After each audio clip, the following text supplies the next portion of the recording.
이번 영상에서는 연말정산 100만원 이상 돌려받는 직장인들은 반드시 하는 것이라는 제목으로 이야기를 나눠보겠습니다. 여러분 13월에 월급 잘 받으셨나요? 이미 받으신 분들도 있고 곧 받으실 분들도 있고 아쉽지만 추가로 토해내신 분들도 있을 것입니다. 연말정산 시즌이면 주변 사람들이 얼마를 벌었고 얼마를 토해냈는지 자연스럽게 알게 되죠. 그런데 연말정산을 잘 받으려면 어떻게 해야 하는지 알고 계신가요? 신용카드를 적게 쓰고 현금을 많이 쓰고 재래시장 많이 가고 어떤 상품 가입하면 좋고 이런 이야기들은 주변에서 많이 돌지만 그래서 가장 중요한 것이 무엇인지 물어보면 쉽게 답할 수 있는 사람은 많지 않습니다. 바로 연말정산이 어떤 구조로 진행되는지 모르기 때문인데요. 이번 영상에서는 연말정산의 구조를 보여드리겠습니다. 그 구조를 이해하면 자연스럽게 여러분에게 필요한 것이 무엇인지 내년 연말정산을 잘 받기 위해 어떤 것을 해야 하는지 아실 수 있게 되실 것입니다. 연말정산의 구조를 이해하기 위해서는 먼저 연말정산이 무엇인지 이해해야 합니다. 연말정산이란 국가가 미리 걷어간 세금과 내가 실제로 납부해야 하는 세금을 비교하여 균형을 맞추는 것입니다. 내가 내야 하는 돈보다 정부가 더 많이 걷어갔으면 돌려주고 내가 내야 하는 돈보다 실제로 내가 덜 냈다면 추가로 내야 하는 것이죠. 즉 13월에 월급을 받기 위해서는 내가 내야 하는 세금을 최대한 낮춰야 합니다. 이 관점으로 연말정산의 구조를 살펴보겠습니다.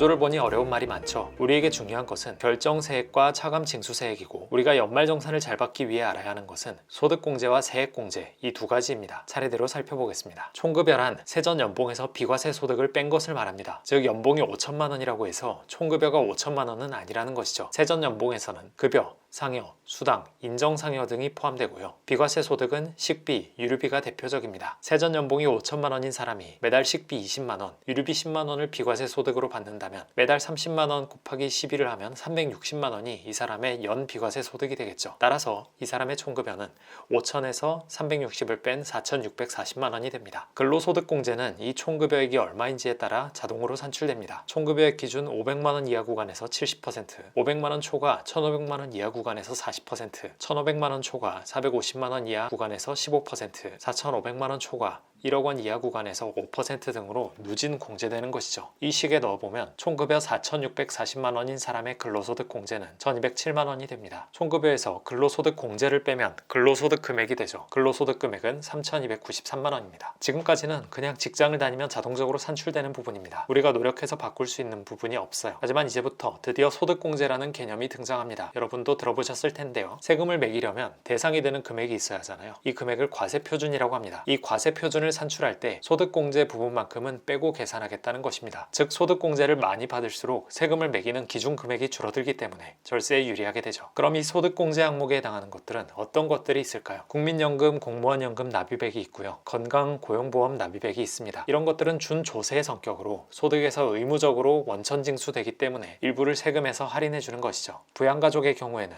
1인당 150만 원씩 소득공제 혜택이 있습니다. 주택임차 차입금에 대해서도 일부 소득공제가 됩니다. 생애에서 필수적인 부분들에 한해 소득공제를 해주는 것이죠. 이외에 주택청약통장 납입금액, 현금이나 카드 사용액 등도 소득공제의 대상이 됩니다. 특히 많은 분들이 현금은 얼마, 신용카드는 얼마, 체크카드는 얼마, 재래시장에서 얼마 같은 소비 비율에 대해서 궁금하실 텐데요. 우선 소득의 25%까지는 어떤 수단을 써도 공제가 없습니다. 소득의 25%를 넘어서는 소비분부터 신용카드는 15%, 체크카드나 현금 영수증은 30%, 재래시장 소비분에 대해서는 최대 40%가 공제가 적용되죠. 그러니까 소득의 25%까지는 혜택이 많은 신용카드를 사용해서 그 혜택을 누리는 것이 좋겠고 25% 초과분에 대해서는 현금이나 체크카드를 중심적으로 사용하시는 것이 조금이라도 공제를 많이 받을 수 있는 방법입니다. 하지만 대부분의 경우 소득공제를 많이 받았다고 생각했는데 연말정산으로 환급받는 금액은 생각보다 많지 않을 것입니다. 이유는 이 구조 때문인데요. 소득공제분을 제하고 남은 과세표준에 세율을 곱하고 나면 생각보다 고만고만해집니다. 예를 들어 연봉이 5천만 원이고 소득공제액이 400만 원인 사람과 500만 원인 사람의 실제 세금 차이는 100만 원이 아닌 15만 원입니다. 바로 15% 세율 구간이 적용되기 때문이죠. 소득공제를 100만 원 더 받기 위한 노력에 비하면 다소 허탈한 결과죠. 소득세에는 누진세율이 적용됩니다. 연봉이 5천만 원이고 소득공제액이 400만 원인 사람은 과세표준이 2,893만 원입니다. 여기에 세율을 곱하면 1,200만 원 이하 구간에 대해서 6%, 1,200만 원 초과 4,600만 원 이하 구간에 대해서 15%가 적용되어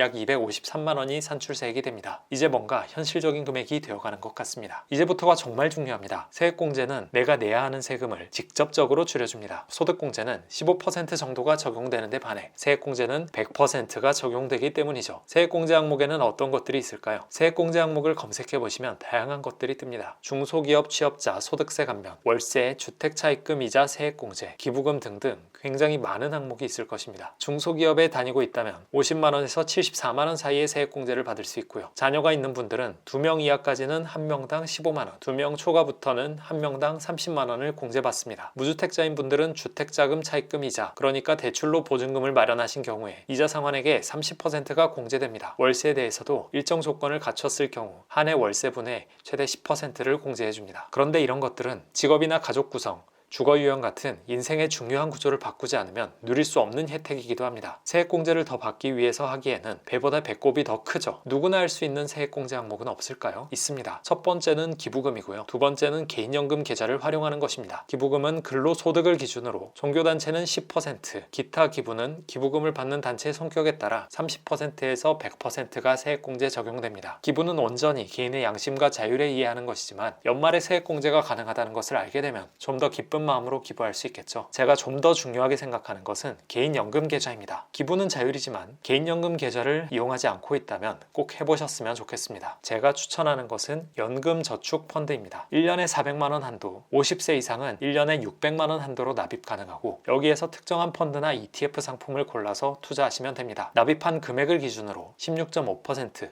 또는 13.2%가 세액공제됩니다. 그러니까 미래 나의 노후를 위해서 400만원을 투자했을 뿐인데 연말정산으로 66만원이 생기는 거죠. 개인의 미래를 위해 400만원짜리 복리상품에 투자했더니 16.5% 달리로 이자를 추가로 지급하는 셈입니다. 그럼 이런 연금저축펀드에서는 어떤 것을 투자해보면 좋을까요? 모든 투자 판단과 책임은 개인의 몫이지만 기준을 세울 때 참고하시면 좋을 것은 S&P 500 TR 또는 나스닥 100 TR 상품입니다. 지금까지 5, 6년마다 2배 가까이 상승해온 미국의 우량하고 혁신적인 기업들에 투자하는 것이죠. TR이란 토탈 리턴의 약자로 배당에 해당하는 분배금이 들어왔을 때 자동으로 재투자해서 복리 효과를 누리게 해주는 것을 말합니다. 장기 투자와 매우 어울리는 상품이라 할 수 있죠. 여기에 더 적극적으로 투자한다면 IRP까지 가입하시면 좋습니다. IRP 역시 퇴직 이후 연금 마련을 목적으로 한 상품인데요. 연금저축펀드에 IRP까지 추가하면 최대 연 700만원, 특히 50세 이상의 경우 최대 연 900만원까지 납부할 수 있습니다. 그러면 공제받을 수 있는 금액은 총 급여액이 5,500만원 이하인 경우 700만원 곱하기 16.5%라면 115.5만원, 총 급여액이 5,500만원 초과할 경우에 700만원 곱하기 13.2%를 하면 92.4만원이 됩니다. 결코 적은 수치가 아니죠. 이렇게 세액공제액이 계산되면 드디어 내 결정세액을 알 수 있습니다. 그리고 연말정산 결과 내가 얼마나 환급받을지 아니면 내가 얼마나 토해내야 할지 알 수 있죠. 이 식의 구조를 잘 살펴보시기 바랍니다. 우리가 바꿀 수 있는 것들은 소득공제와 세액공제인데 시계 아랫부분에 있는 세액공제에 집중하는 것이 훨씬 효율이 높습니다. 그리고 세액공제 중에 개인연금계좌를 활용하고 있지 않으시다면 지금이라도 가입을 검토해 보시기 바랍니다. 요약하겠습니다. 첫째,